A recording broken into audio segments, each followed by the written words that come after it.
Thank you, Cindy. The Assembly Committee on Government Affairs will come to order. Madam Secretary, please call roll. Assemblywoman Anderson. Present. Assemblywoman Black.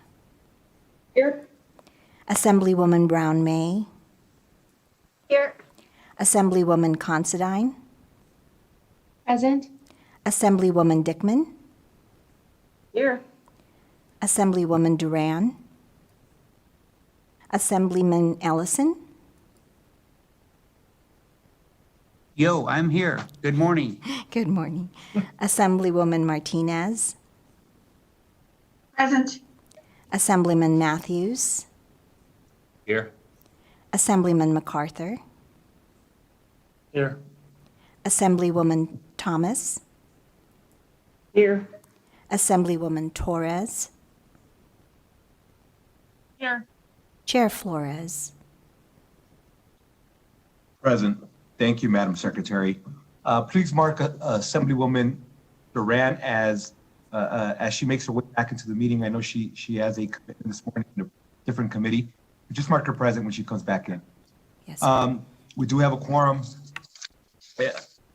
Members, I want to remind you to please keep your microphones off unless you're speaking.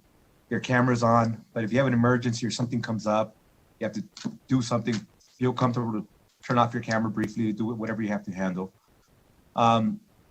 We have one presentation this morning. I don't anticipate the meeting being too long, but I hope you came prepared to ask some questions. Afterwards, we'll do public comment, and then we should be able to wrap up pretty soon here. I want to invite those who are going to be presenting from the Washoe County Sheriff's Office. Good morning and welcome. Good morning, Chair Flores, members of the committee. I'm going to go ahead and share my screen here. We'll get started with the presentation and hopefully should be able to get you guys to answer some excellent questions regarding our organization. So with your permission, Chair, I'd like to go ahead and begin. Please, thank you. Excellent. On behalf of Sheriff Balaam and the executive team, it's my pleasure to be able to present to the Government Affairs Committee this morning. My name is Corey Solferino. I'm the director of the Northern Nevada Regional Intelligence Center, and during legislative years, your legislative liaison for the Sheriff's Office. Also with me is Government Affairs Liaison Mary Sarah Kinner. On my presentation, unfortunately, Lieutenant Tim Mosley is unable to join us this morning. He's a subject matter expert. We are doing a recruitment right now for promotion. So he's on the lieutenant's board. Hopefully will be back for us in short order so we can, you guys can meet the entire government affairs team. Just a little bit about Washoe County for those legislators that are from outside of our area. Up in the upper left, you'll see the Fremont cannon in its desired color in blue for my lovely friends from the South. We love our in-state rivalries and our Wolfpack UNLV. Rebels teams competing, but this is some of the beauty and the wonder that Washoe County has to offer. Downtown Reno and Midtown, Gerlach and Via, the gateway to the Black Rock Desert in our annual Burning Man festivities, Lake Tahoe and High Desert region. We patrol approximately 6,600 square miles. We patrol north to the Oregon border, south to the Carson City line, west to the California state line, and east to Wadsworth. We were founded November 25th, 1861, and our population's currently sitting at around 500,000 people. Over the 2037 master plan that we have over the course of the next several years, we're supposed to be increasing by about 3.5%.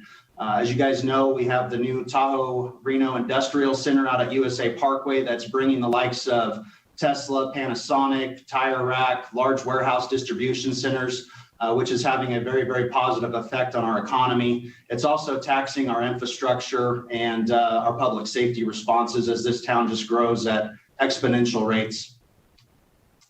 The Washoe County Sheriff's Office mission statement is dedicated to preserving a safe and secure community with professionalism, respect, integrity, and the highest commitment to equality.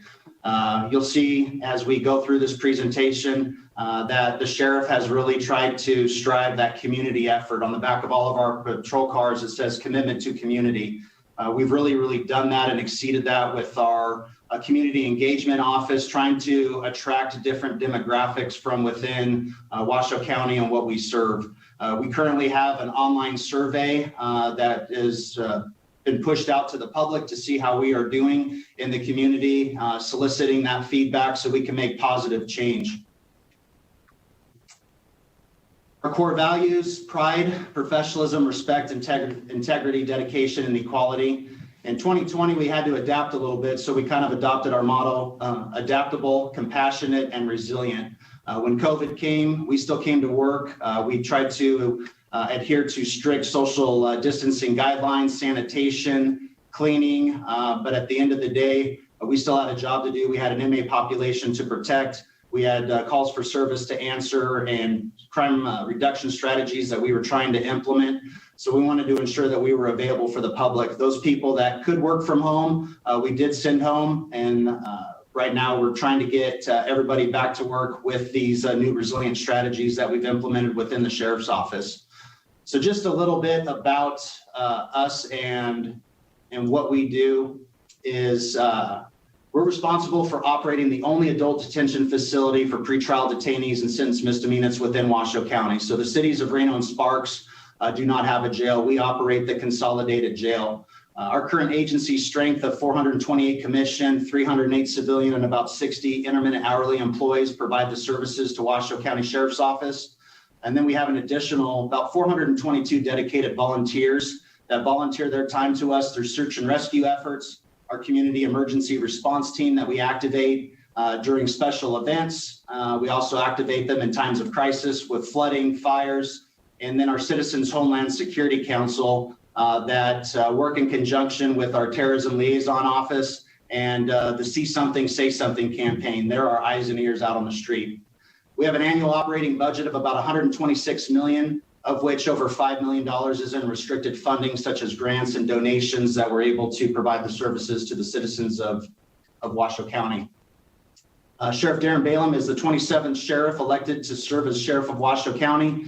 He's got over 23 years of dedicated service and was born from within our organization. He started as a civilian, transferred to the commission side of the house, and promoted all the way up to the way of assistant sheriff before running for sheriff and being elected sheriff in the 2019 campaign. He's dedicated to combating our human exploitation and trafficking in our area.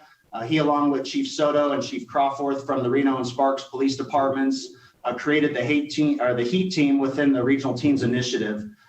HEAT's mission is to combat human and sex trafficking plaguing our community.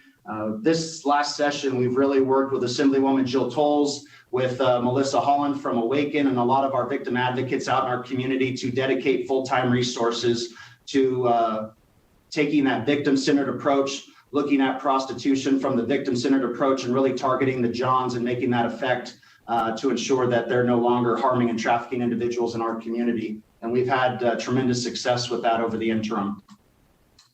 Our organizational chart, so you can see it, Sheriff Balaam serves as our Chief Executive Officer. His number 2, Wayne Yarbrough, serves as our Undersheriff, and then our department is broken up into 3 bureaus: the Administrative Bureau, the Detention Bureau, and the Operations Bureau, basically overseen by all 3 of those chiefs. Under their command, they have their civilian managers and captain counterparts that run the day-to-day operations for all 3 entities within the Sheriff's Office. As you can see, it's kind of delineated how we bring it down right there. We've got our 5 captains that oversee our patrol division, our detention division, our special operations division, administration, and then the newly created police accountability and transparency unit.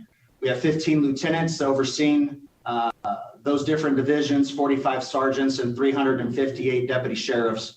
And with those numbers, I want you to understand too, because we do run the consolidated jail, that over 53% of our total staffing numbers are dedicated to the detention center. So the rest of those officers outside of detention are evenly distributed between the operations and administrative bureaus that are handling those day-to-day calls for service, training, and special operations division personnel.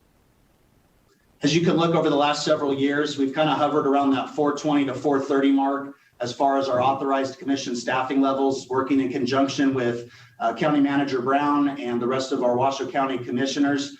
Just this year, Chair Flores, we were able to get back to 2008 staffing levels. So it's taken us almost 12 years to recover from the Great Recession. And I know Sheriff Balaam, Manager Brown, and the rest of the county commissioners are, their priority is to keep people working and make sure that we're serving that public investment piece to the citizens of Washoe County, doing the best with what we have, ensuring during these COVID times that we're trying not to lay people off and still deliver the high quality level of service that they demand and deserve. Our agency demographics, we're still predominantly a male-dominated department, almost 80% male, 21% female, of which broken down into the exact demographics. We did create, and I will talk about it, I do have a slide on here about our agency diversity team and inclusion team that is looking to see how we can better recruit our cultural makeup of Washoe County. When you look at the next slide, we are within striking distance of some of those, obviously not the female component, but we are doing aggressive female campaigns. Approximately 5 years ago, we changed our physical abilities test. We had a hand grip test on there that unfortunately was washing out a lot of our female candidates, and a vertical jump that was washing out a lot of our female candidates. We worked with human resources. We revised what we were doing. We changed those standards to make it more inclusive. And as a result, we've seen positive change in more female applicants making it through the physical abilities test application and the academy process. A little bit about our administrative bureau. It's headed by Chief Deputy O'Connor. Under his command is background, civil, our community engagement division, dispatch, our front desk, our Northern Nevada Law Enforcement Academy, which is a consolidated academy with the likes of cities of Reno, Sparks, and the University of Nevada, Reno Police Department. He also oversees our Office of Professional Integrity. Some of you may know that as our Internal Affairs Division. They basically investigate citizen complaints, officer conduct unbecoming, investigations, and make recommendations to the executive staff based upon their findings. We also oversee the Records Division, Research Development, and our Training and Compliance. Some of our administrative highlights that we've been able to tackle over the course of the last several years, obviously with SB 176 passage, we did not have pre-deployed body cameras until that funding mechanism was put in place for us to be able to outfit our department with body-worn cameras. We were able to meet the legislative deadline and rolled that out to our operations personnel as the statute was written. Washoe County is unique in the sense that we do hire and train Category 1 law enforcement officers at the moment that they're hired. So all of our correctional staff are Category 1 law enforcement officers. I believe that we're the only agency in the state that does that. That allows us in chances or cases of emergency to deploy our detention personnel with operations personnel for mass casualty events, evacuations, any special events that are outside of the detention facility. Our detention personnel are trained and equipped to be able to respond in those missions. With that being said, we took an aggressive approach over the course of the interim to ensure that all of our detention deputies were outfitted with body cameras because they do have opportunities to work special events outside of the confines of the jail. It didn't make sense to try to loan out body cameras for those instances. So Sheriff Balaam took the initiative. We got that approved through the E911 Commission, and we outfitted all of our detention officers with body cameras, and that was effective as of January of this year. So again, another effort that we're moving forward. I know that there's similar legislation, Chair Flores, Vice Chair Torres, that is being sponsored to outfit more officers with body cameras in the field. So currently proud to report that we're already meeting that requirement.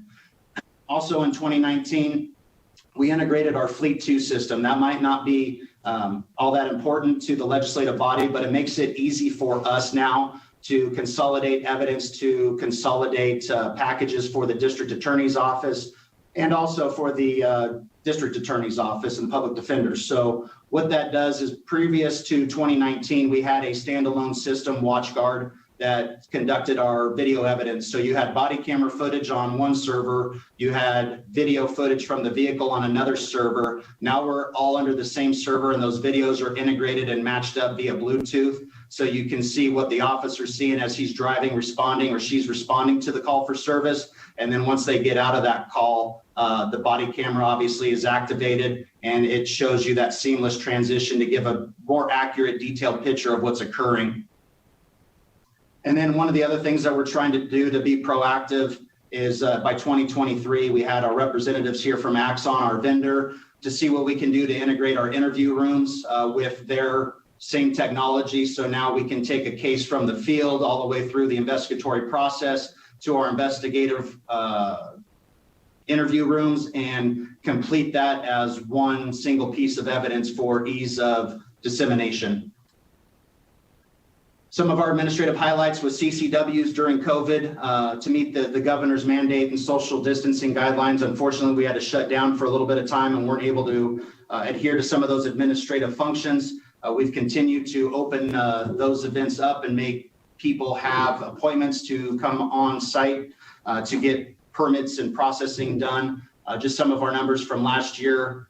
We had about 519 average CCWs pending. We revoked 38, suspended 1, denied 3, reinstated 10, and then took in an additional about 1,600 applications. And our days to process was down to 41 days from the time of application to the time of issuance or denial based upon those demographics over calendar year 2020. NIBRS, wanted to give a huge shout out to DPS and Mindy McKay and her team for helping us with this transition. This was a huge undertaking, and I think something that the legislative body is going to really enjoy. NIBRS is our new reporting system to the feds. You might have heard of some of the annual statistics as a uniform crime report. That's old technology and only tracks some of the Part 1, Part 2 offenses.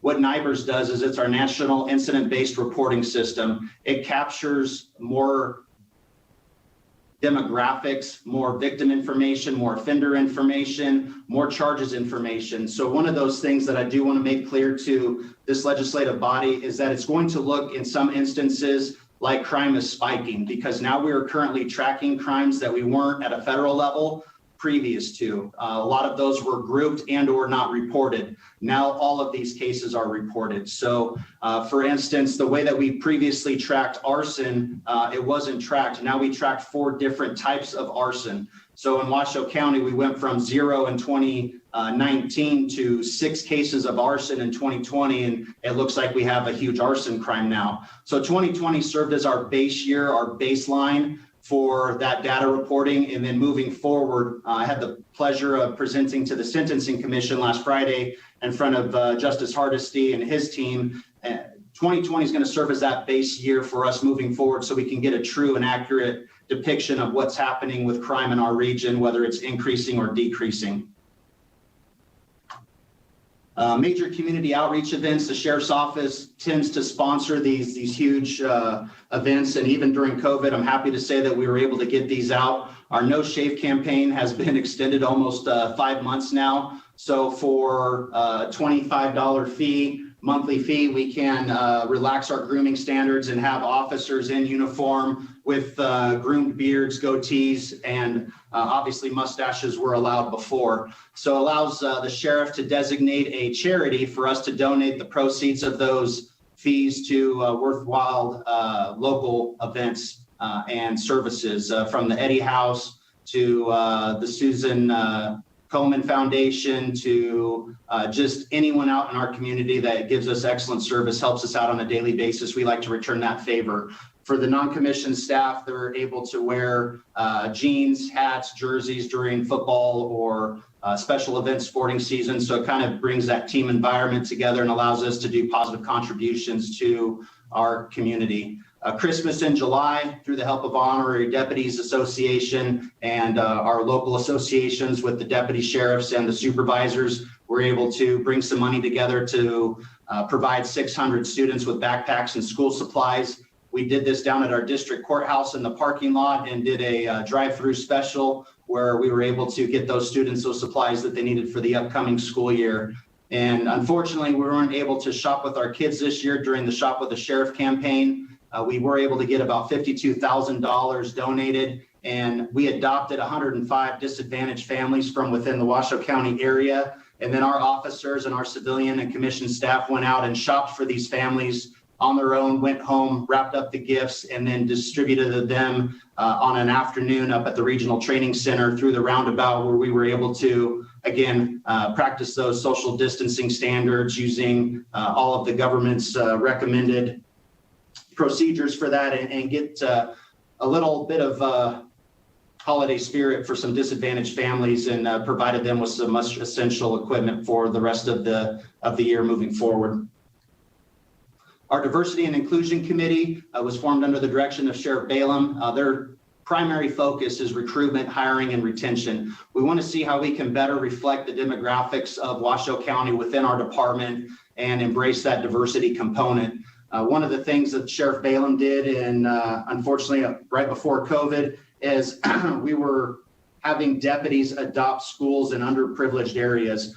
So they would report to that school and just kind of be an ambassador on site. We also did a reading campaign where we would go into grade schools and read to the kids and answer questions and talk about our department to garner that public trust. But not only that, to recruit for our next generation of officers. It's no secret that we're struggling with recruitment, and I'll get to those slides in just a few minutes, but we have to kind of look at a different approach, think outside the box, and recruit from a different area. We can't just always hit the Department of Criminal Justice and the military to recruit our makeup of our department. So we're really looking at different areas with human resources and with our Diversity and Inclusion Committee to see how we can attract more diversity within our department and provide incentives for those with college degrees, with bilingual and diversity, and see what they can offer to the Sheriff's Office. Our Detention Bureau is currently headed by Chief Deputy Jeff Clark.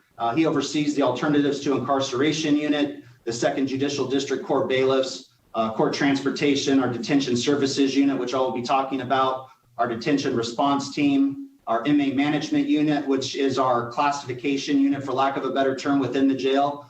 They're the ones that classify our inmates and house them based upon their in-house disciplinary issues and or the level of their charges and what kind of security risks that they bring to themselves and to other officers, inmates within the detention facility. And then he also oversees the Programs Division.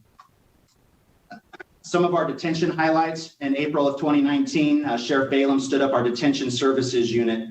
What it did was it married clinicians with commissioned staff and tried to help better prepare inmates for their release, with discharge planning, with social services on site, with behavioral health on site. We also became one of 12 accredited facilities in the United States in a MAT program. MAT is our Medicaid Assisted Treatment Program. For those individuals that are suffering from substance abuse, we're able to continue their care while in custody, or if they're interested in transitioning and trying to help get off of some of these just nasty addicted drugs out there, we can actually set them up for success and bring them into the program. So with that Detention Services Unit, we do have state social services and Washoe County social services on site, discharge planners, local social services, like I said, and we have a grant-funded advocate through Join Together Northern Nevada. One of the other things that we've tried to do within the detention center is we formed recently a veterans unit, where we're trying to bring veterans together to give them sense of purpose, to call upon their patriotic duty and what they've done previously in service for our country, and try to get them back on the right track.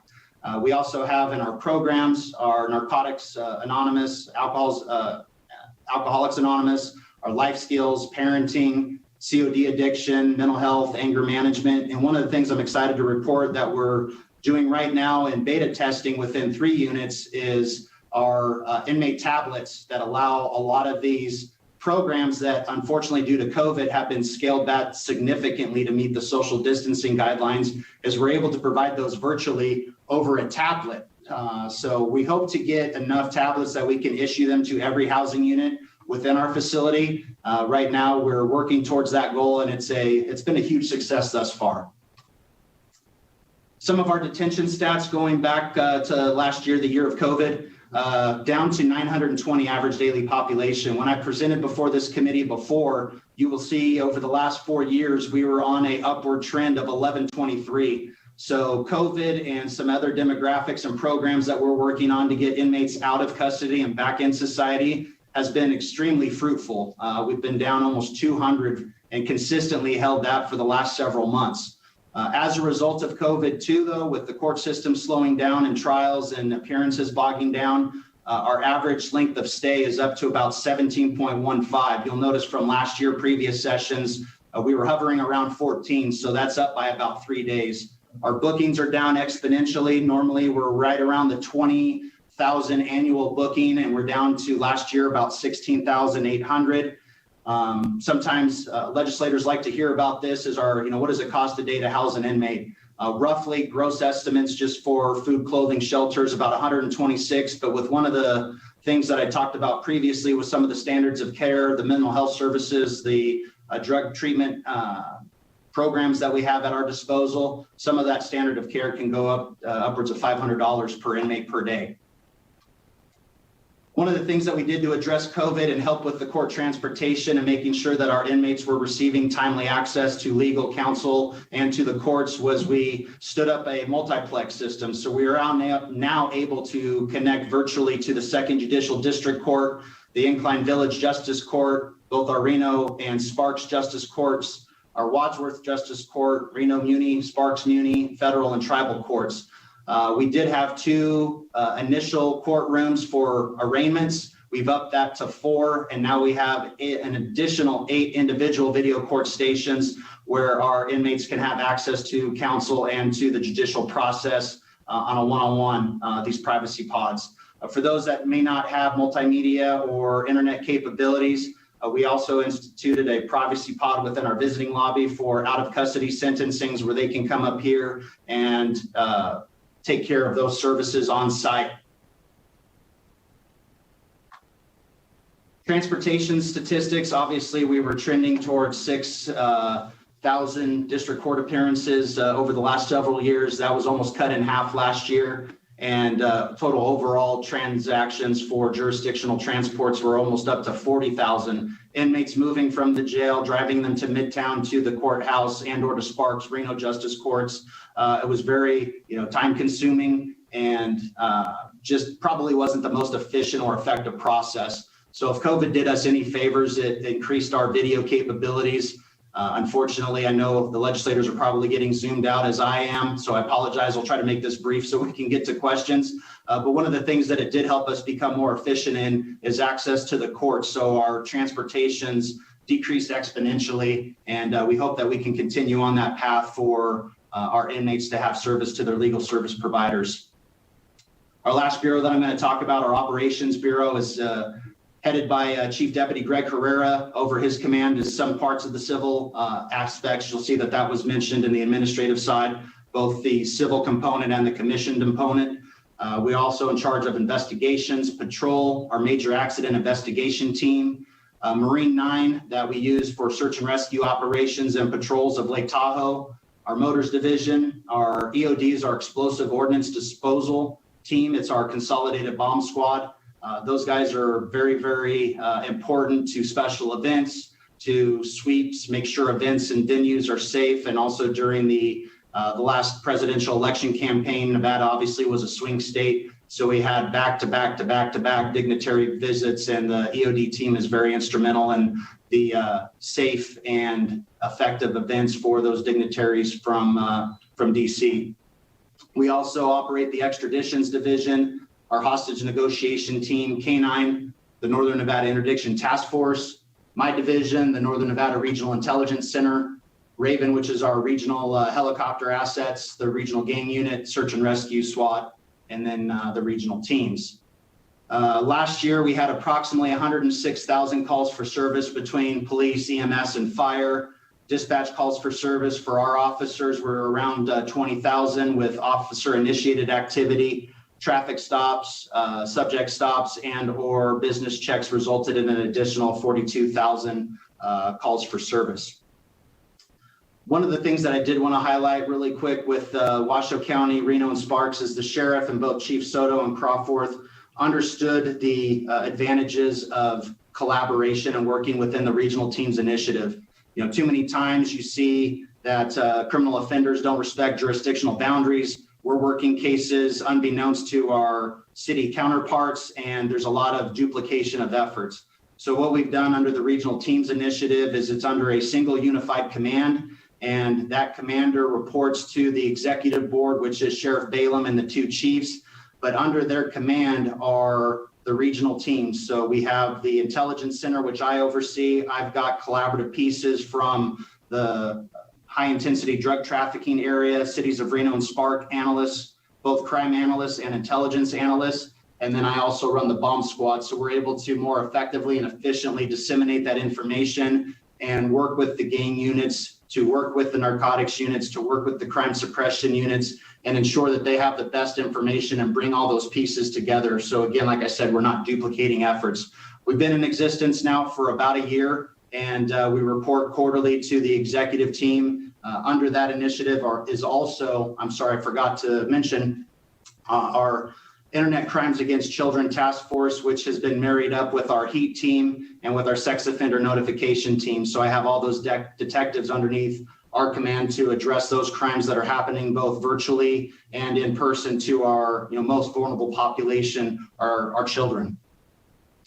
One of the other things I'm going to talk about too is our stratified policing initiative that we're just kicking off this year. And it's a crime reduction strategy with an accountability piece. I've got a couple slides that I'd like to mention for that, just a few slides ahead. Search and rescue with COVID and a lot of the buildings and leisure and travel lockdown, we increased our recreational activities. So unfortunately, high mountain deserts, high areas, people would get lost, disoriented, hurt in the backcountry. Our search and rescue teams were extremely busy rescuing our people from our area to ensure that they were returned to their loved ones safe. So just a side-by-side comparison, you'll see 2020 was a banner year and up in every single statistical category, from flight time for our helicopters for hoist rescues to deployments and requests for service.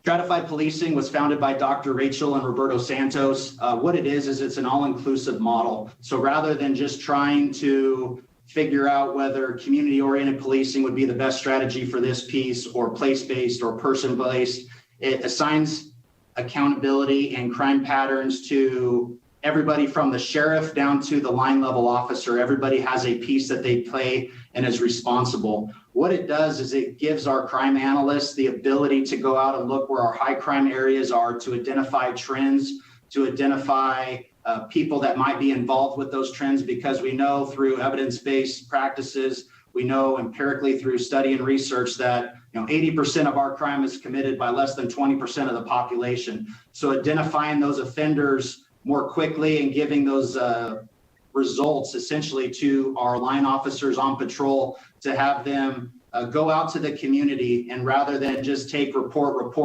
and then forward it to detectives, now our line officers are taking more of that investigative role. They're out there on a community-oriented policing standpoint by advising residents to lock their vehicles, to take their valuables out, to talk about the increase in crime trends over the last 21 days. We've had 6 vehicle burglaries in this area. Be a little bit more mindful of what's going on. These are things we can do to help. These are people of interest. If you see them, let us know.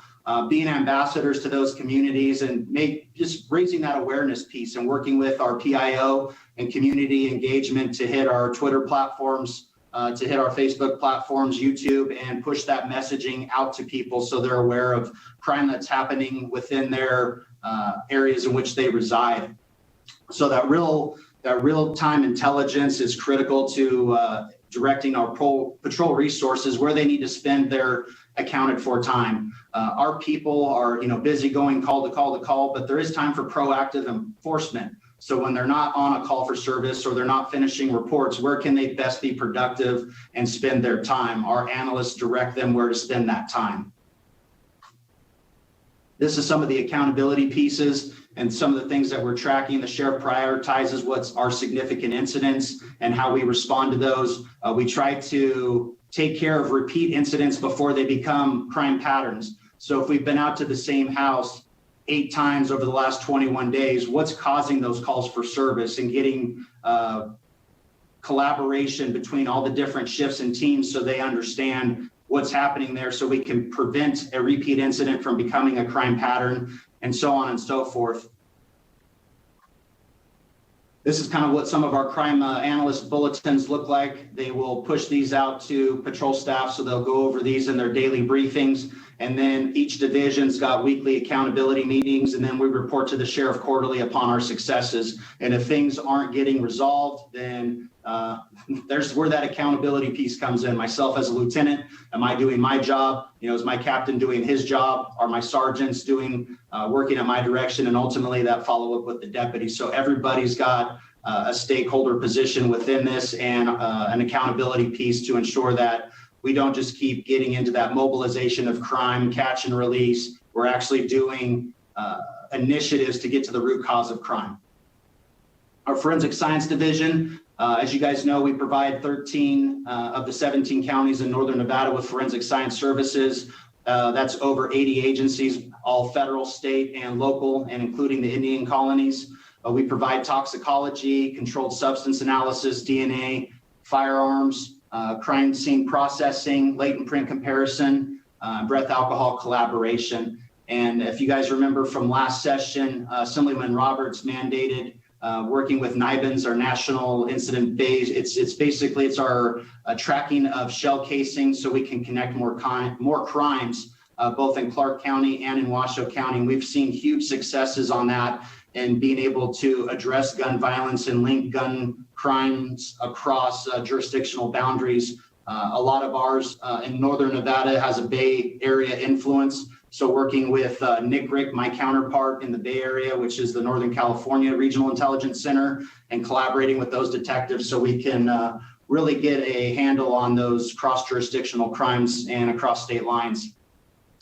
Some of their stats that they've been going through, just been doing an awesome job in getting back to addressing our backlogs and decreasing all of those services. They've really just done a phenomenal job in getting all those mandates from the sexual assault kit, all those initiatives to within that 120-day turnaround time, and our backlog has been extinguished. One of our things that we like to say is we're one agency, one team, one family. So we work hard, we play hard within this community, within our sheriff's office. We like to get out and recreate together and participate in events and represent the sheriff as truly what we do in this community. You'll see these stats. I just updated from the presentation that I provided the committee secretary yesterday. I apologize. This was a copy of the presentation that I did to the Assembly Judiciary a couple weeks ago. So we've had some additional fatalities for our law enforcement personnel this year, up in almost every statistical category from a year ago. And then we appreciate all of our legislator support. The grounds that the legislative building is on is some of the most beautiful in the entire state. You'll notice just outside those legislative doors is our our state law enforcement officers memorial. We hope we'll be able to have an in-person ceremony this May. We encourage all of you to attend. We appreciate your support that you guys do for us on a daily basis in legislative years, and making our community safer and trying to address those issues that plague our communities and holding people accountable while protecting law enforcement. These are some of the dates for our law enforcement memorials during the month of May, both in Carson City, in Reno, in DC, and our Southern Nevada Law Enforcement Officers Memorial. And our contact information during the session after this presentation, if any of you have comments, questions, or concerns from your respective areas or wondering about programs that we've started up in Washoe County, here's all of our contact information. Please don't hesitate to reach out to us. If we don't know the answer, we'll find it out for you, research it, and get you in connection with the individuals that you need, the subject matter experts, to make informed decisions on policy and make our state safer. And that's my entire presentation, sir. I'd be happy to entertain any questions that the committee may have. Excuse me. Thank you for that presentation, and I appreciate those conversations that are so often occurring in our communities about community-based policing and ensuring that the DNA of law enforcement matches the DNA of the community. So I know that you're talking the same language that we often hear when we don't get the opportunity to speak directly to you. I also know that law enforcement was really involved during the holiday season, doing a lot of things, not just up north, but down south as well. So we appreciate all that work. We have several questions We'll start off with Assemblyman Ellison. Thank you, Mr. Chair, and good morning. I do have a question. I talked to our sheriff last week about how long it's taking to get these permits passed through, and it's lagging anywhere from 3 to 4 months. And can you tell us why? Is it people trying to work from home again, or what is a lag, or what's a holdup on trying to get these permits through? Chair Flores, through you to Assemblyman Ellison, Corey Solferino for the record. Sir, I'm assuming that you're asking about the CCW permitting and what's the lag time for CCW permits? That's correct. So with that, sir, obviously we were shut down for approximately 10 weeks and weren't able to take any appointments. I'm glad you asked that question. Thank you for the question. We are trying to address that issue. We're going to extend our hours. We're also going to look at doing some makeup Saturdays for people to come in, and essentially the first 70 that sign up for that Saturday will be able to process. Unfortunately, that 10 weeks did create a backlog, and because of our social distancing standards, we're only able to accommodate so many per day. So it really affected the amount of people that we could service over a given day. By the time that we process them, we have 4 people in our lobby. We do our cleaning standards. We run the criminal history, take their photos and fingerprints, go through the application. It's really slowed down our system. So with that in mind, the sheriff addressed that. Obviously, that backlog is unacceptable. So we're going to increase our staffing. We're going to create an additional 2 workstations so we can process more individuals. We're increasing our hours. Normally, we did it Monday through Thursday. We're extending that till Friday. And we're also looking at additional Saturdays to catch up so we can address that backlog, sir. Okay, thank you. Mr. Chairman, follow up? Please follow up. Yeah, and like in Ely, Eureka, Elko, some of these that I've been talking with the sheriff's offices about, these are all sent in. They're digital, so they're not actually going into the building. And then the other question I've got is, how long is it taking the FBI to do a turnaround on a background check on a CCW? Thank you. So the question, sir. Chair Flores, through you to Assemblyman Ellison, Corey Solferino for the record. The turnaround, sir, once we get to it, that person right now, the certain parameters that are in effect is I can't run that criminal history until the person's in front of me. So that criminal history is not getting processed until they're there with their application, their fee, and then we go through the fingerprinting process.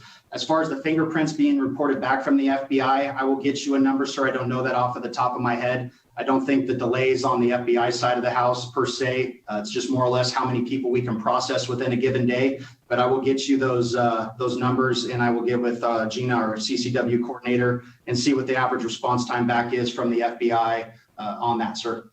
Okay, thank you. And thank you, Assemblyman. If next we can go to Assemblywoman Brown May. Thank you, Mr. Chair. Thank you very much for that very detailed presentation. First, I want to congratulate you on all of the wonderful work that your department does throughout the community. I think that police are essential to the continued safety. And so it's in that vein that I asked this question.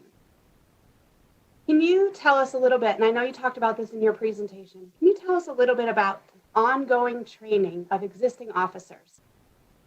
As we continue to evolve through society and expectations about equality and inclusion, we've heard about some cases where people have been injured in custody.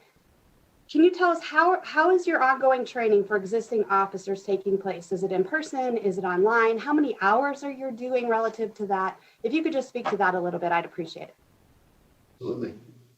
Thank you for the question, ma'am. Chair Flores, through you to Assemblywoman Brown May, Corey Solferino for the record. Our post mandates what we must do minimally across the board. That's 24 hours of continuing education and training minimally just to maintain our Nevada post. And what that represents is emergency vehicle operations, firearms proficiency, legal updates, laws of arrest, search and seizure, any landmark case law that's changed within the state or at the federal level that affects the way that we do day-to-day business. and weaponless defense, to include all of the tools that we have on our tool belt, recertification annually from OC to taser, baton, and then our hand-to-hand handcuffing, takedowns, and defensive techniques. That's the bare minimum. Then obviously, last year we had additional training that was mandated from the legislature to include how we interact with subjects who are maybe experiencing a mental health episode, and dealing with the chronically ill, dealing with people who are going through a crisis intervention. So in addition to that minimum 24 hours that's mandated by law, we have an additional 12 hours of video online training, from assessments to legal updates that talk about de-escalation, that talk about our critical incident training and how we respond to persons in crisis, dealing with the mentally ill.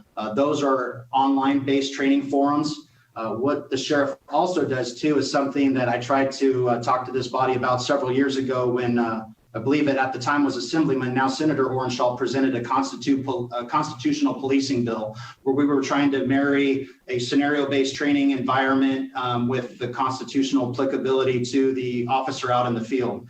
With that said, we created our situational awareness training, which is a simunitions-based deployment where we have training type cartridges, training type firearm scenarios, shoot, no shoot scenarios, de-escalation scenarios. We run all of our operational personnel through it every other year. So we do half of our team this year on the operations administrative side, and then next year will be our detention side. And we keep going through that from year to year. It's very, very manpower intensive, but it's excellent reality-based training.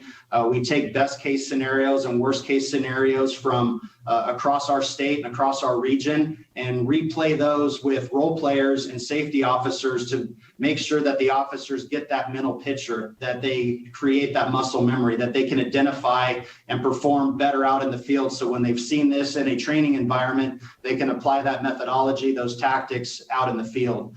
So those are some of the things that we do, ma'am. Unfortunately, it's difficult to do more in-person training. I know the sheriff, I know the county manager, I know the county commissioners would love us to do it. It's extremely financially intensive to do it the right way, to do it safely. And every time I pull 20 officers off the line to train them, I've got to backfill those 20 officers from the positions that they vacated. So we try to do the best with what we can. Right now we're doing a 2 and 3 day pullout to address the in-person training. And then the rest of our stuff is done via our training division, either in an email, online, video, or PowerPoint presentation. Do you want to address that? And then one of the things also too that the sheriff did this year after the tragic events in Minnesota is he brought in some community engagement pieces. And Diaz Dixon from the Eddie House, if you look at our Facebook page, the sheriff did a Facebook Live video yesterday and had those uncomfortable conversations that we need to start having and make things less taboo. So Diaz was instrumental in training all of our civilian and commissioned staff. We hosted a 3-hour training over the course of the last several months that started through the end of last year, went into the first few weeks of this year, and having those conversations so we can, get past some of our operational struggles and address the things that need to be addressed. Thank you. Thank you, Mr. Thank you, Assemblywoman. Next, we have Assemblywoman Consai. Thank you, Chairman, and thank you, Lieutenant Solferino. I hope I'm saying that correctly. Thank you for your presentation. There's so much information in here. One of the things that I am really appreciating about these presentations is the ability to contextualize and compare how jurisdictions are doing things and making decisions and see what works best and what works best where. So I do have a couple of questions concerning that. One of them goes back to, you were talking about the videos and dissemination of videos. So I'm curious, for your jurisdiction, is there a cost for public defenders or the public to obtain officer videos? And if so, how does that figure and what's that cost and the timeline to get those? Chair Flores, through you to Assemblywoman Constantine, thank you for the question, ma'am. Excellent question. So one of the things that we did after the last legislative session with some of the changes to the public records request law is we created a on-site computer terminal, if you will, that allows the public to come view their video that they request at any time free of charge. They just have to make an appointment. So working with our records division, with our research and development unit, they schedule times for them to come in and look at that. If they want an actual copy for a complaint, for training, for whatever the case may be, we try to narrow those fields down, because just case in point, if I respond to a call that has 3 additional officers, I'm bringing 4 cameras to that scene. Also, I'm bringing 4 vehicle in-car videos to that scene. If I'm on scene for 60 minutes, I've now got 10 hours of video, from the car to the body cameras to everything else.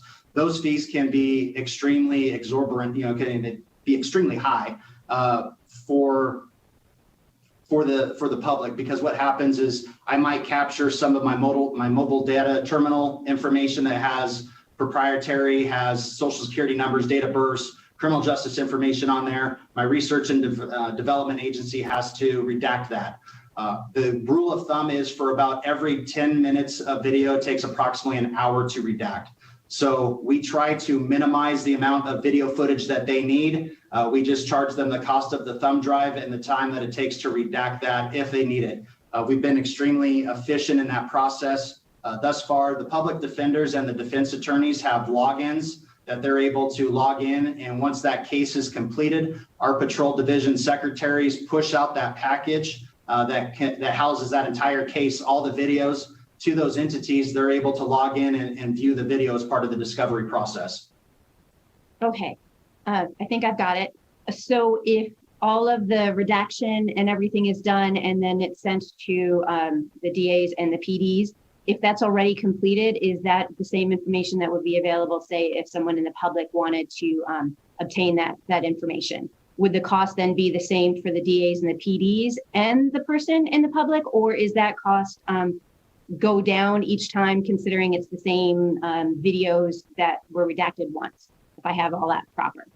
So let me clarify something, ma'am. Again, Chair Flores, through you to the Assemblywoman Corey Solferino, for the record. The public defenders and the district attorneys get that footage unredacted. It gets pushed out to them in its current form as part of the discovery process. So once that case is completed, they automatically push that. When the public records request comes in, that footage is cleared to ensure that the privacy of people's homes is intact, that any children or juveniles who might have been in there are protected, and any of that criminal justice information. So we're talking, it's a separate process, and then they automatically get the opportunity to come in and watch that free of charge. And then if they do want a segment of that video, we give them a price quote on that and usually handle it before they even leave the sheriff's office. Thank you for clearing that up. I really appreciate that. And then do you have like an average cost or some sort of just an idea that I could use as sort of a comparison?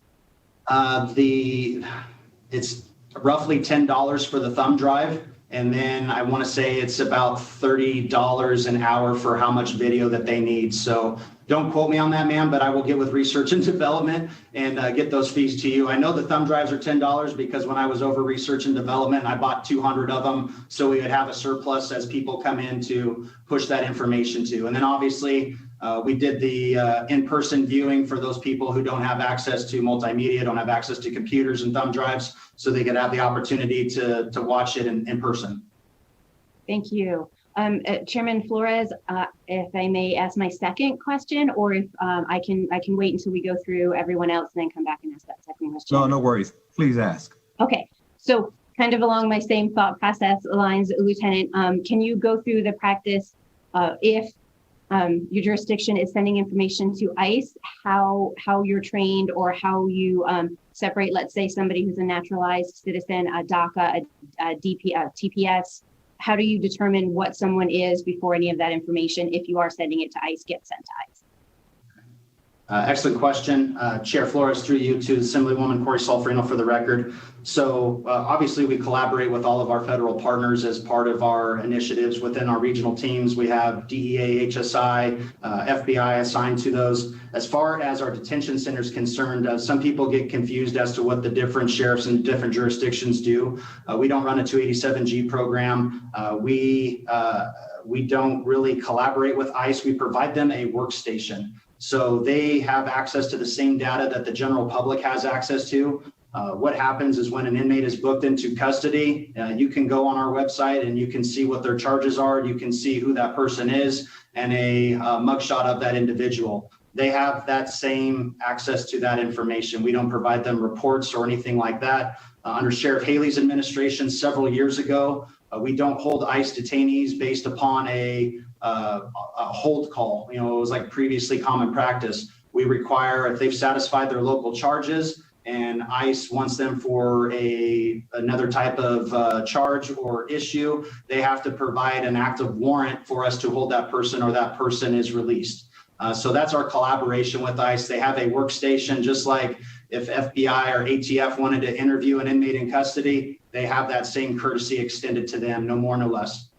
Thank you. Just one more quick follow-up. So on that, so when someone is, an inmate is being booked into custody, if there's a question or about an immigration status, you go through the potential, if they're DACA, TPS, and naturalized immigrant, you do all of that for every inmate that comes through?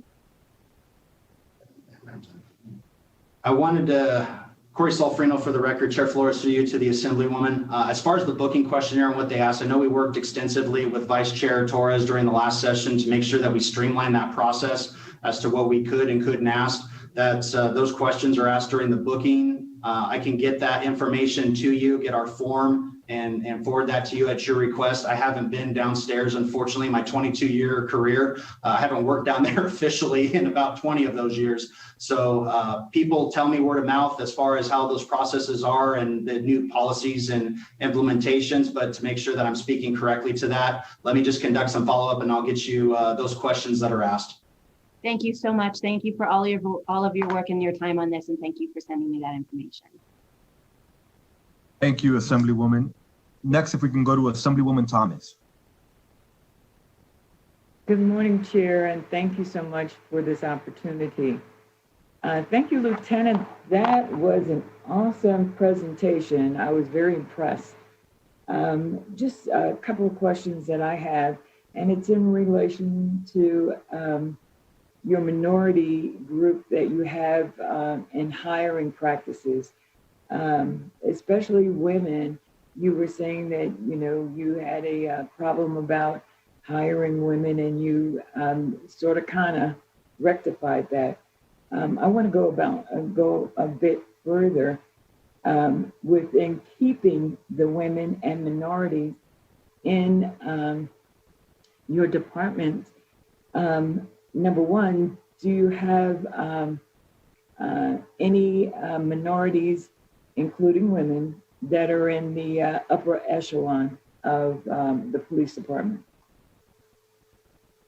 Excellent question, ma'am. Chair Flores, through you to Assemblywoman Thomas, Corey Solferino for the record.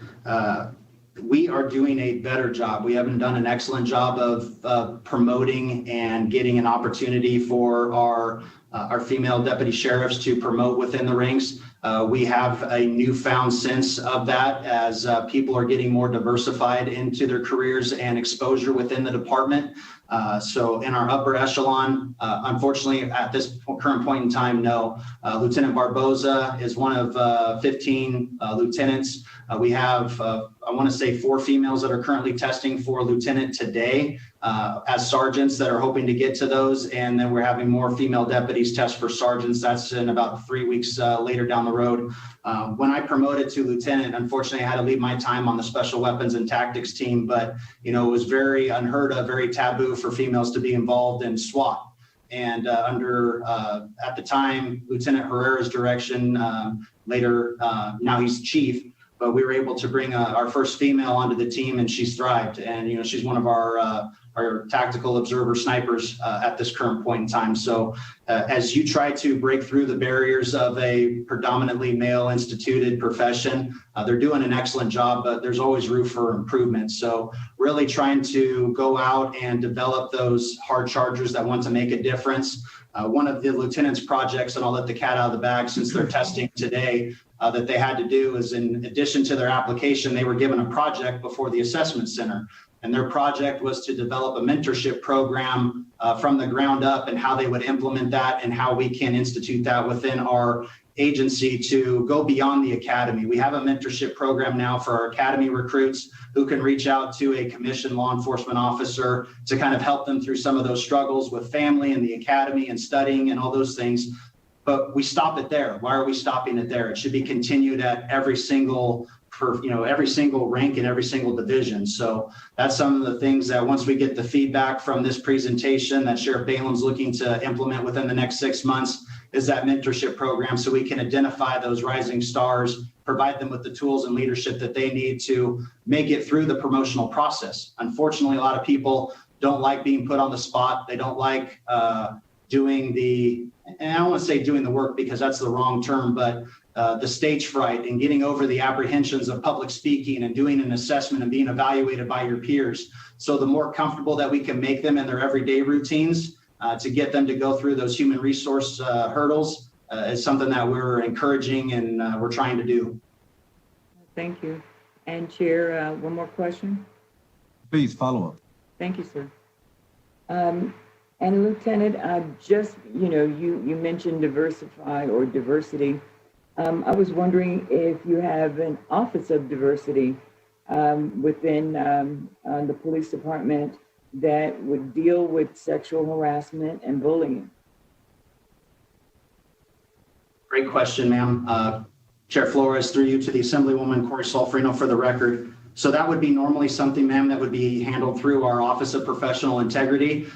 We go through annual training as a part of the Washoe County policy outside of the Sheriff's Office, and how if you feel like you're the subject of harassment, discrimination, and you didn't feel comfortable bringing that claim forward to your supervisor, perhaps your supervisor was the one that was doing that harassment piece, that there's different channels by which that you can make that investigation known. You can deal it through the human resources side. You can deal with it through the formal side. You can deal with it through the Office of Professional Integrity. So we've got several different venues by which people are able to bring those cases forward to our knowledge so that we can investigate them appropriately, and that people feel confident in the process and have a sense of protection that they're not getting targeted.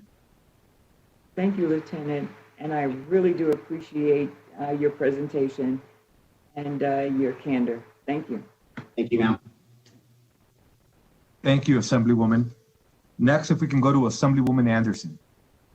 Thank you, Mr. Chair, and thank you, Lieutenant Solferino, excuse me, I said that wrong, for your presentation. I would really like to be able to talk with you offline about the MAT program that you mentioned earlier in your presentation. That sounds like an excellent item. And then also, I greatly appreciate the work with the other surrounding communities when it comes to the prison work. But I do have a number of questions, so I'll try to make them quick. Got my pen ready. Well, good, because, as an empowered female who's had an opportunity to speak in front of many, just like many of a female-heavy legislature, so hopefully some of the individuals who are trying to move on up can start looking at some of our other female leaders here. Excellent. That would be lovely. But over the last few meetings, government affairs meetings, actually, I think there's been 2. We've had some members of the public call in and express concern, and not just concern, some truly horrible things that have happened that had to do with prisoners that died while in custody. So I want to both honor those individuals who have called in, but then also try to find out how many prison deaths have occurred while in custody. But then also, what are the changes to the hold practices, the trainings that have happened? I mean, I think it was yesterday we heard about somebody that was dog-tied. And then, if you like, I've got another question that's in this realm as well. if you want all three at once, or if you want me to wait a little bit for that third one. Whatever you're more comfortable with, ma'am. I can get to the first part. Great. And then my last one then is the biannual report, which is needed in statute. I think it's actually, I had to look it up last night. NRS 211.030, section 4, asks for a biannual report, and yet it does not seem that we've had one for some time. So wondering if that report is in the process and or if it will also be provided to the proper individuals.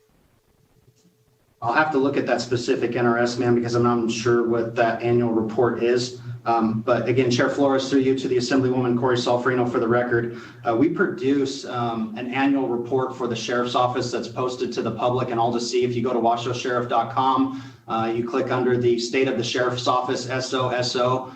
We publish that on a yearly basis. It's got all the demographical information regarding our budget, use of forces, use of force by gender, use of force by race, and then some of the projects that I've highlighted in this presentation, but I didn't want to regurgitate a report for you guys. I wanted to be able to, you guys to see kind of what we've done in the interim programs that we've done and evolved upon. And then here's the budget and the information available for all to see.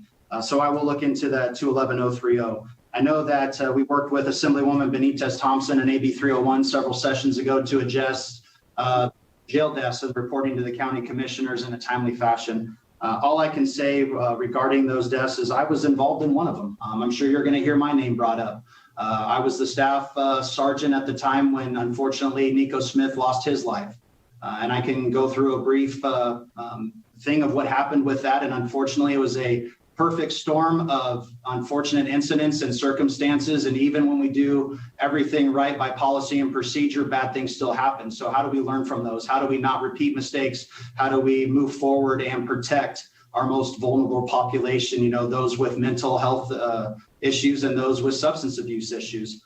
My counterpart, Chuck Calloway, for Las Vegas Metro Police Department, and myself have, you know, testified before, not so much this body, but before the judiciary on both sides of the house, and talked about how the Washoe County Sheriff's Office and the Clark County Detention Facility are two of the largest mental health institutions in the state. And it's still to this day, we don't have proper funding to address that. We're making strides. You know, we've created the Detention Services Unit, which since it stood up, and I don't want to jinx us, April of 2019, we have mental health clinicians and we have Medicaid assisted treatment program people and discharge planners in there, that we haven't had a jail death since April of 2019, to my knowledge. You might have heard the case Excited Delirium. People come in from a lot of bad stuff out on the street. Heroin is on the rise. Fentanyl is on the rise. There's a chemical compound. It's U477770, which is 5,000 times more lethal than fentanyl, that we found 5 pounds of it in our jurisdiction. You know, once that makes it out to the street, how does that impress upon people's psyche and how they interact with law enforcement? In getting back to the jail deaths issue, and I'll bring up Nico's case in point. Our officers had gone into a altercation with Nico out in the field from a sister agency. He was brought in under their care and custody after he'd been cleared by the hospital. And Nico was coming down from a psychotic episode, whether it was drug-induced or otherwise. During that time, it became apparent he was trying to take his own life by using his clothing to make a noose. We have certain procedures when people are doing that. So we provide modesty gowns, canvas clothing that cannot be ripped and manipulated to make any type of air deprivation type of device, and placed into a padded cell under the direction of medical, where there are continually 15-minute observation periods where they are checked until they come out of that episode. We do have certain procedures that we can go through medically to try to give them medication with a court order to help counteract some of what those drugs are doing, and that takes a process. As we were transitioning from a holding cell to a security cell and removing the handcuffs, the fight was on, so to speak. Our officers exercised excellent restraint. They didn't deliver any strikes or blows. They were trying to use pressure point control holds. And while they were controlling Mr. Smith, he went limp. They immediately transitioned over to life-saving measures, grabbed the AED, started chest compressions, contacted REMSA. REMSA came, transported, and then unfortunately 7 days later, Mr. Smith expired. I'm not proud of that incident. I'm not proud of what happened. You know, our officers did everything by the letter of the law, and even when they did everything right, we still lost a life. So how can we fix that? How can we fix the drugs that are on the street and the treatment that they're getting in there? At the end of the day, there were certain charges. He was cleared medically by the hospital, and then he becomes our responsibility. You know, and in trying to protect Nico, unfortunately, it ended in the loss of his life. So how can we learn from this and move forward? We continued our education with being able to earlier identify excited delirium type cases. And I hate to say it, but you know, our jails had to be a little bit more restrictive on refusing inmates until they receive the proper medical clearance. So we've gotten with our NAF care provider and our medical assessment upon entry, much more stringent requirements moving forward to ensure that they have the mental health services and that they have the medical clearance to be there. We do have medical staff and an infirmary on site 24/7. They can't do some of the procedures, obviously, that a medical emergency center can do. So for those cases, that's when we are summoned to transport inmates to a local trauma center or hospital to help combat those things. But increased training, increased recognition, and better medical staff and procedures will help us in this endeavor. But without those wraparound services on the backside to help address the mental health issues and to help address the substance dependency issues, unfortunately, these incidents, it's just a matter of time before it happens again. So we're really hopeful. All of the law enforcement coalition, from the DA's office to the PDs and the ACLU, we worked hard with Assemblyman Yeager last session and Vice Chair Wynn, as we worked through AB 236 and trying to build less prisons and save that $755 million reinvestment and get it to the services and the clinicians that we need so we can do a more proactive approach to that. And I'm hopeful that we're working towards that goal. We're making small strides. The DSU unit as a stand-up was instrumental. I know that there is a capital improvement project with Washoe County to increase the size and capabilities of our infirmary that will allow us to bring in more people from the outside. That's in the 2037 master plan. It's the sheriff's #1 priority as far as getting those services on site and being able to increase that expenditure. But you know, it's another $38 million last time I looked at it. And with COVID and some of those unfortunate incidents that happened over the last year, it's only going to kick that can further down the road until we're able to get those monies for a CIP project and bring those services on site. But we're actively doing the best with what we can and bringing those providers here and working together. Well, and thank you for, I'm so sorry, Mr. Chair, I just jumped right in. I hope that's okay, Mr. Chair. Please do, continue. Thank you. And thank you for the candor and for acknowledging both this incident and giving us so much information about this incident. And I've got two other questions, but really it's just a yes or no. Do you continue to use the hogtied hold? Is that continuing to be used? The last part of that, ma'am, cut out, but I heard the hogtied hold. So Chair, through you to the Assemblywoman Corey Solferino, for the record, our agency never uses, I'm sure what you're referring to is a hobble. It basically secures someone's feet and secures it to the handcuffs and allows that person not to usually have free rein movement of their feet for either kicking at officers and or kicking out windows if they have a transport. The Washoe County Sheriff's Office has never, I can't say has never, in my 21-year career, that is not something that we use, the hobble device or any of those types of restraints. What we do have is we have wrap devices. And that was another thing. Thank you for bringing that correct question to the committee, because I'd forgotten that we'd even instituted that. When I was a training sergeant in 2017, there's a vendor, it's literally called the wrap. It basically secures someone's lower extremities through a device that makes them immobile but still leaves them in an erect, upright position, so it's not compromising their airway and it's not tying their hands behind their back and putting pressure on the handcuffs. We've instituted those in all the supervisor rides outside of our facility that are within the intake facility, and then within all the area controls of our of the jail population, because every area control opens up to a housing unit. I would like to get one in every single housing unit and get one inside of every single car, because I think it's an excellent device that minimizes injury when applied properly to officers and to the suspect. and allows them to have essentially a more productive encounter, because it's not creating that tension that the hobble device does, and placing them in a compromised belly down type situation. It actually places them in an upright position, and there is a lanyard that secures the handcuffs to a D-ring within the wrap device that keeps their hands in free rein, but also secures their lower extremities so they can control themselves. So that was something that we were able to institute. We do not use the hobble, and to my knowledge, haven't in my 21-year career. Thank you, and thank you for just that candor, because that's what we need at this time.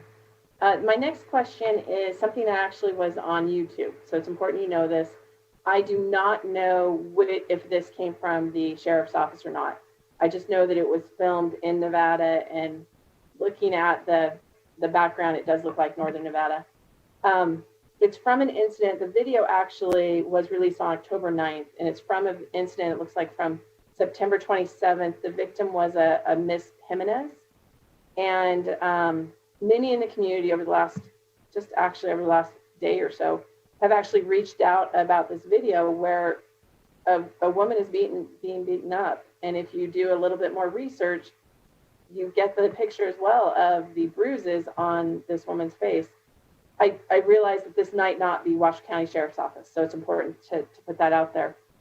But has this sort of increase of both YouTube videos, but then also something that you mentioned earlier with the events that happened in Minneapolis, have all of these things increased different trainings or allowed for a more, I don't know what the right word is, a more personable interaction with other individuals when there are difficult times? Yes, ma'am. Chair Flores, through you to Assemblywoman Anderson, Corey Solferino for the record. I haven't seen that video, ma'am. I'd be happy to research it, look into it, and report back. Unfortunately, verbal judo is what it was called 21 years ago, before we even started talking about de-escalation training or dealing with the mentally ill or dealing with, subjects with autism, and sometimes how those can manifest in dealing with somebody who's uncooperative versus experiencing a mental handicap or an episode. So our training is tenfold what it was 20 years ago. But officer presence, we bring an officer to every single scenario. And as you get more seasoned, as you get more veteran in your profession, you learn how to deal with people. And I'm going to take an opportunity to showcase the sheriff's office and why I think our patrol officers are a little bit better prepared to deal with the public than some of the other agencies where they go to the academy, they're 21 years old, they don't know what they don't know yet, and they go straight out to the street. Our officers work in the jail for several years before they get that opportunity to transfer out. When you're working in the jail with 112 inmates and there's either one officer or two officers, if there's security inmates who are out maybe in a different classification level, you learn how to talk to people. You learn how to deal with people. At any point in time when there's 112 inmates out because of rule and order, they could take over that housing unit if they wanted to. So I always learned a mutual respect with those people. You treat respect, you get respect back in return. So you learn how to deal with those issues. You learn how to talk to people. And the same people that I treated with dignity and respect in the jail were some of the people that I loved interacting with when I was working out in a special event at the Reno Rodeo. And they came up and they go, "Hey, Deputy Solferino, do you remember me?" And I either did or I did. And we talked about, "Hey, I'm father now, I'm working over here, I'm doing good." Those are the success stories that we love hearing. So, was I ready as a college grad and 22 years old to go straight out to the street? Probably not.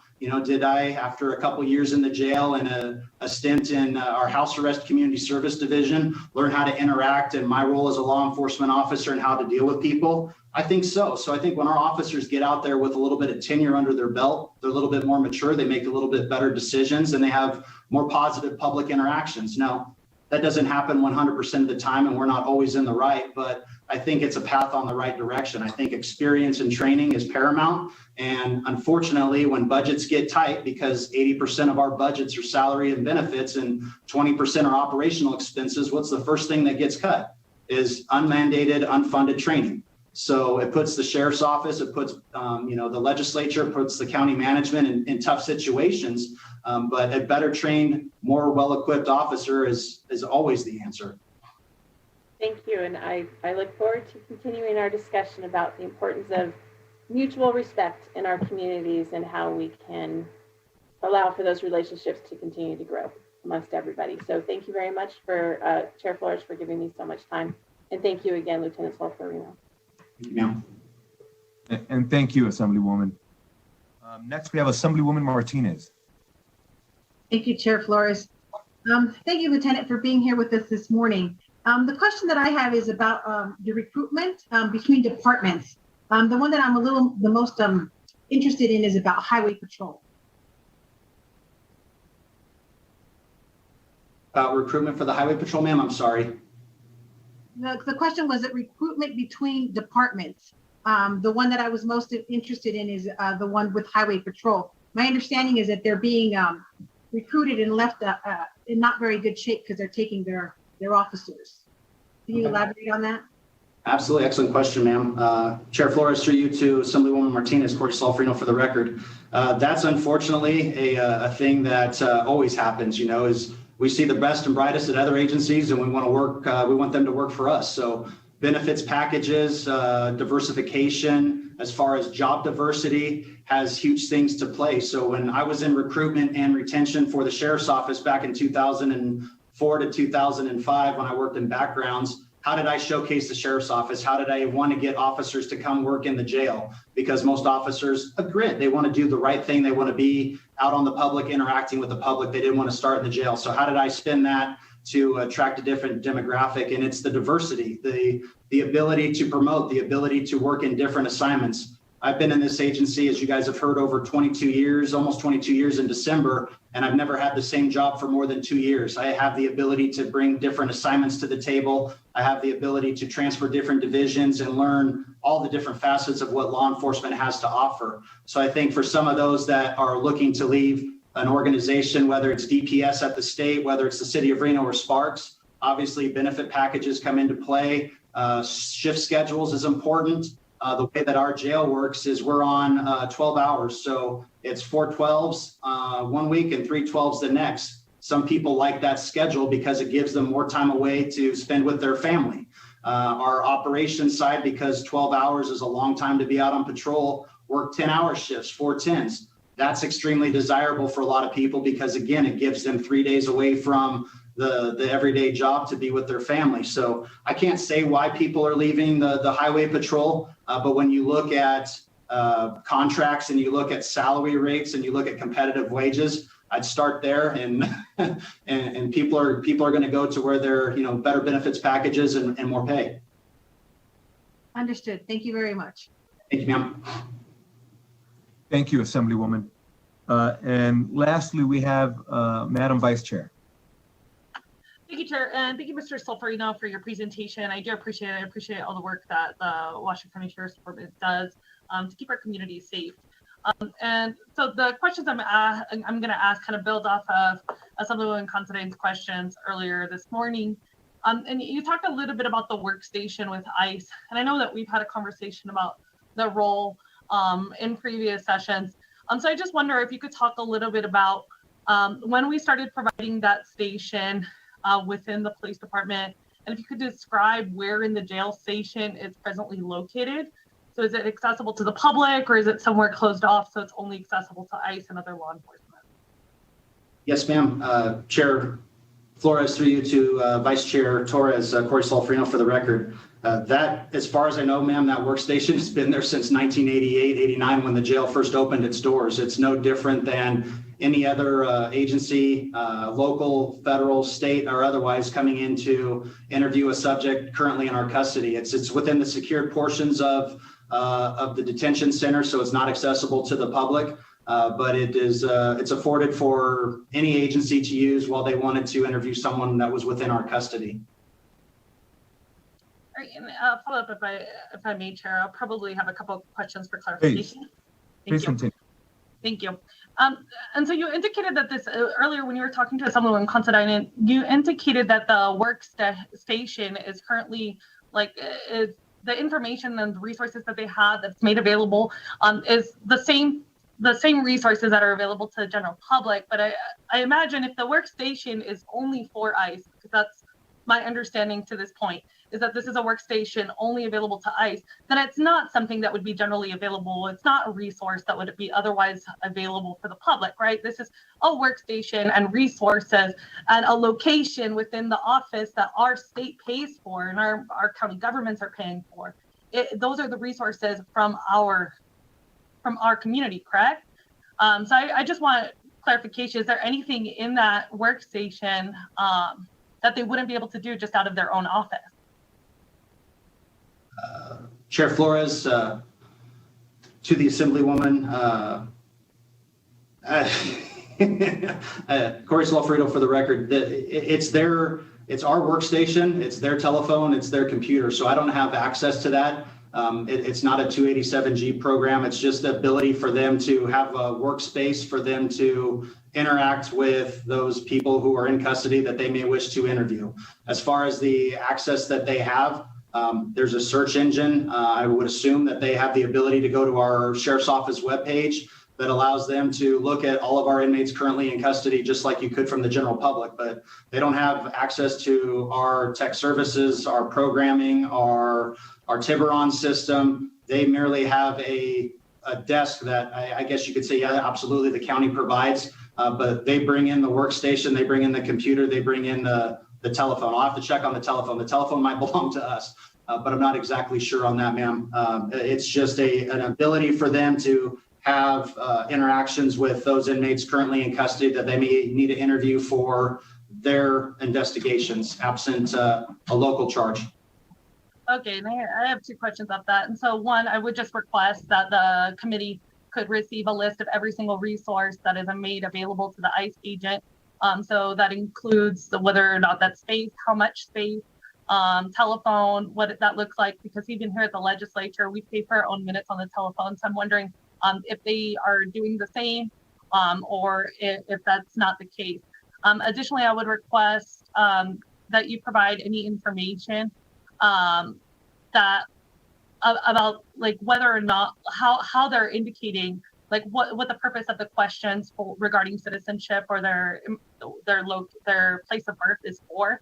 I just don't understand how that would be pertaining to the criminal charges that they have. And so I'm just not understanding why we continue to ask those questions if it's not relevant to the criminal case that they're being asked. Chair Flores, to you, Vice Chair Torres, Corey Solferino again for the record. I will ask, I don't know what questions that they do or don't ask while they, if they're asking for an inmate in custody, that deputy, that person is, whether they're in intake or whether in a housing unit would escort them to that. And that's a conversation between those two entities that the Sheriff's Office is absent from. So I'd be happy to get with our local ICE representative and have Mr. Galarza reach out to you, Chair Flores, or Vice Chair Flores, Chair Flores, Vice Chair Torres, and get that information to the committee, because that's something that, as a professional courtesy, we don't stay in. And just like if Reno Police Department, Sparks Police Department came in to interview somebody, I'm not putting a deputy in the room with them while those questionings are happening. So I really couldn't tell you what they do or don't ask. And I appreciate that, Mr. Solferino, but I would imagine, though, that there is some way that they're determining who they're going to be interviewing within the facility. They're not just blindly interviewing people. We don't believe that the ICE agent is currently interviewing every single individual that goes to the police department. So who are they interviewing? There's some way that they're determining it. And they're using, probably the question is their place of birth. And I just don't understand how that's pertinent. And why our police departments continue to ask it. So if you could just if there is a reason, if you could tell me the reason why that information is necessary for your police department, I would appreciate that. Yes, ma'am. Thank you, Madam Vice Chair. Members, I think we've had an opportunity to ask our questions. However, if I accidentally skip somebody, if you could please unmute yourself and state your name for the record. Mr. Chairman, Assemblyman Matthews here. I just wanted to make a brief comment, if I may. Please. Thank you, Mr. Chairman. Thank you, Lieutenant, for the presentation. I just wanted to thank you for your service and sharing all this information with the committee today. I know it's obviously a very, very challenging task that you all have and responsibility to keep our neighborhoods safe. I know it increasingly difficult in these times with COVID and some of the corresponding economic challenges that arise from that. Takes a challenging situation and exacerbates those issues. And I know we had a lot of pointed questions for you here this morning, and I just wanted to thank you for what you're doing. I know it's the kind of line of work where when things go well, no one notices, and you don't always get the recognition, the credit that you deserve for that. And it's when things go wrong that these issues come to the forefront. But obviously there needs to be accountability, and I appreciate you coming here and answering these questions. And just want you to know that you're appreciated, and thank you so much for your service. Thank you, Mr. Chair. Thank you, Assemblyman. Members, any additional comments or questions? If you please could unmute yourself and state your name for the record. Seeing none, I wanted to say thank you again for the presentation, indulging the members with an array of questions that went in every direction. And I echo the sentiment of the committee. I think transparency, accountability is incredibly important. We can say that and at the same exact time, recognize how difficult of a job you have and recognize that we count on you for a whole lot. So I just wanted to say thank you for your work. We will expect to continue to work together, and hopefully we'll have some good stuff come out of this session. With that, I'm going to go ahead and close out the presentation. And again, thank you. And at this time, broadcast, if we could go to those wishing to speak in public comment.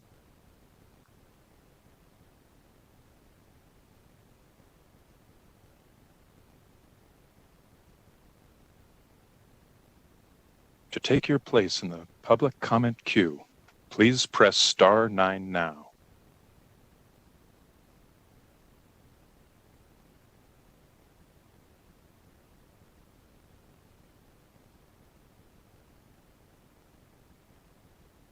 Caller with the last 3 digits of 164, please slowly state and spell your name for the record. You will have 2 minutes and may begin. Anne Marie Grant, ANNEMARIEGRANT. First of all, I want to thank the members of the committee for the questions that they asked Washoe County Sheriff's Office today. My brother was 38 years old when he was hogtied by Reno police during a mental health crisis. At best, they allege my brother tried to kick out one time. Rather than cut the hog tie off my brother, 4 deputies at Washoe County Sheriff's Office made the reckless choice to put him prone, face down while hog-tied, and place all of their body weight on his neck, back, and leg area.